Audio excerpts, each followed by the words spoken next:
Pro Wrestling Weekly presents Today in Wrestling History, July 6. On this date in 1985, the NWA held its Great American Bash Supercard. In the main event, Dusty Rhodes pinned Tully Blanchard in a steel cage match to win the NWA Television Championship.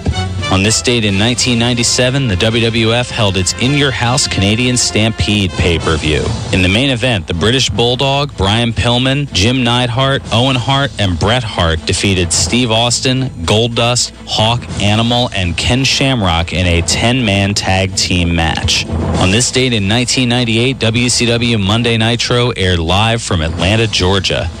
In the main event, Goldberg pinned Hollywood Hogan to win the WCW World Heavyweight Championship.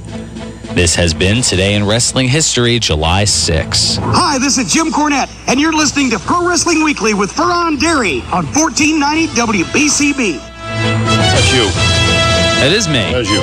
Yes, it is. Welcome back to Pro Wrestling Weekly here on 1490 WBCB and online at WBCB1490.com. Fearon Derry here with you. Nick Cataldi turning the dials, pushing the buttons, keeping us on the air here, and keeping me in check, or at least trying to. All right, let's get back to the phones to start off with. We got Steve from Bristol who is chiming in with us. Steve, welcome to the show.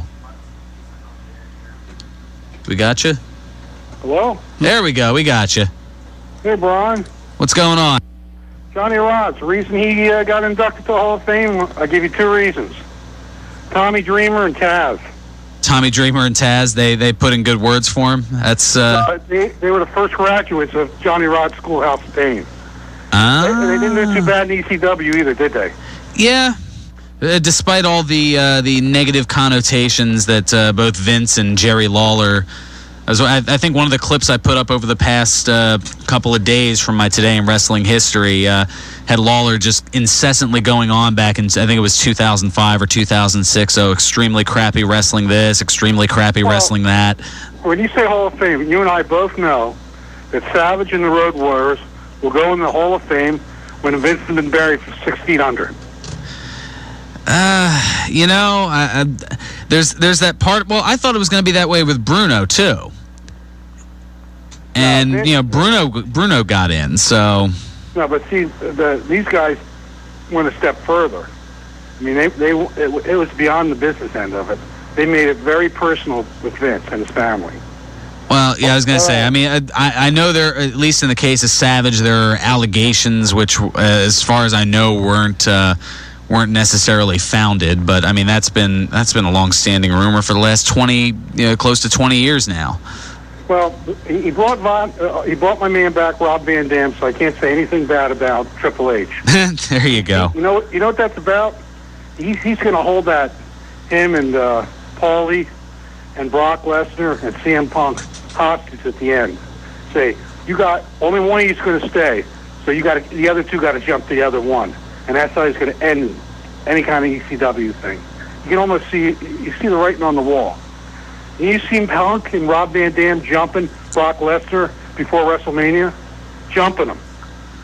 I don't know. I mean, because they use Lesnar so sparingly, I mean, it's hard to say. I mean, we saw that it looks, if anything, there's probably going to be a development of that. I mean, they're setting up for Punk against Lesnar for SummerSlam. But all of a sudden, as he just about puts Brock Lesnar down, RVD shows up and messes up everything. Well, it seemed like the best way to bring him in, so go figure. Triple H, you start reminding me of a businessman. He actually listens to the internet. He actually understands that there are people that are over 30 years old that actually watch WWE. Huh. I think he is starting to get it. Who knew? Well, enough knocks on the head. Sometimes it really straightens the guy out. Take care, buddy. All right. Thank you so much. We'll appreciate it as always, Steve.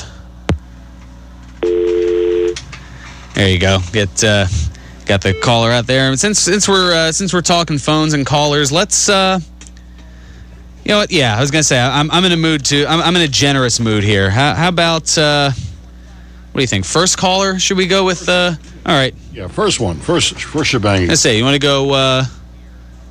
First caller, what do you think, 2 or?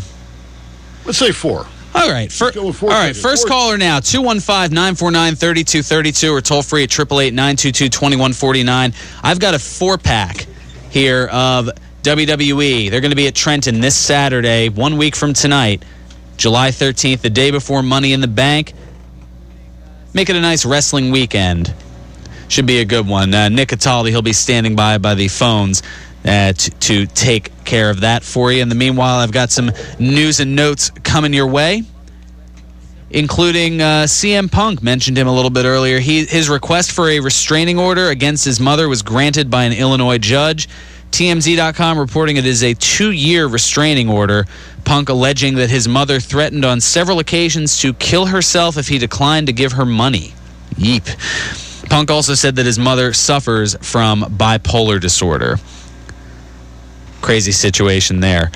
Also, WWE diva Natalya and Tyson Kidd were married last week, according to eonline.com. The wedding took place in a private home and beach in Sarasota, Florida, and the reception was held at Michael's on East restaurant. The ceremony was filmed for E! Network's Total Divas show, which premieres July 28th. The wedding attendees included Christian, Daniel Bryan, Justin Gabriel, Harry Smith, Damian Sandow, Kurt Hawkins, Hornswoggle, Cameron, Naomi, and the Bella Twins. So kind of interesting there. Also, Brooke Hogan engaged again. Yes, TNA personality Brooke Hogan and Dallas Cowboys offensive lineman Phil Costa got engaged in Las Vegas last Friday night. TNA even acknowledging Brooke's real-life engagement despite being married in storyline to Bully Ray on Impact Wrestling. Got a little rock news for you. Dwayne "The Rock" Johnson finished number 25 in the Forbes magazine The Celebrity 100 list. The profile on Johnson cites his box office success and moving onto the production side with The Hero, that TV series on TNT. Johnson's earnings are listed at $46 million as of June of this year. He was listed as the 4th most marketable, 27th in social media, and 49th in press. To give you an idea of how much he jumped up, he finished number 70 out of 100 on last year's list. So he went almost halfway up the list. Pretty notable, to say the least. Also, TNA, it had its equivalent of Black Friday this past week. No, not the shopping deals online, but letting talent go. Wrestlers given the Future Endeavor treatment included female gut check winner Taylor Hendricks, Joey Ryan, who by not winning gut check made a name for himself, Madison Rayne, as well as Christian York. Now, one person who isn't leaving TNA, Taz, who announced on Wednesday that he renewed his deal with TNA. He said, quote, "I'm very proud to announce that I've re-signed with TNA Wrestling, #LoveMyHome," tweeted Taz. And kind of a not-so-good TNA story despite, I was going to say cuts and re-signings. TNA rumored to be behind on payroll. That's right, TNA talent have claimed that the company was roughly a month behind on payroll at one point last month and may still be late in some cases. This is according to ProWrestling.net. One source noted that it was widespread enough that even a prominent former TNA champion was telling colleagues that the company was 6 weeks behind on his pay. Interesting. Nick, what you got for me? Well, we got the winner of the tickets, Mike Sherbick, a frequent listener. I know this to be a fact because I called him more than a few times, having called me on the overnight ride. All right. Trenton, good old Mike. All right, And, Mike Sherbick from Trenton, congratulations. You got yourself a 4-pack. It's this Saturday night, 1 week from tonight. Since it's Mike and he has an awful lot of money, he should pay extra, I think. You think so? Yeah, I think so. We should charge Mike a little bit extra. Instead of just winning the tickets normally, in Mike's case, he gets to pay extra money. He gets to pay? That's how it works? That's a great contest to run, isn't it? Yeah. There you go. Blindsided with that one. Congratulations, you won. Give us money. Yeah, give us money. Only kidding, Mike. Only kidding. I only got to do that because Mike's such a good listener. Anyway, and Harlow Adams is a big fan of Shawn Michaels. What's going on with Shawn? Oh, yes. Well, 3 weeks from now, 3 weeks from today, the Hall of Famer, the showstopper, the icon, the main event, the Heartbreak Kid, Shawn Michaels, he's going to be right here in the area.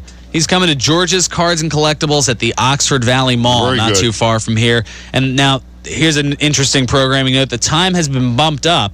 He'll be there from 11 a.m. until 2 p.m., and that's Saturday, July 27th, 3 weeks from today.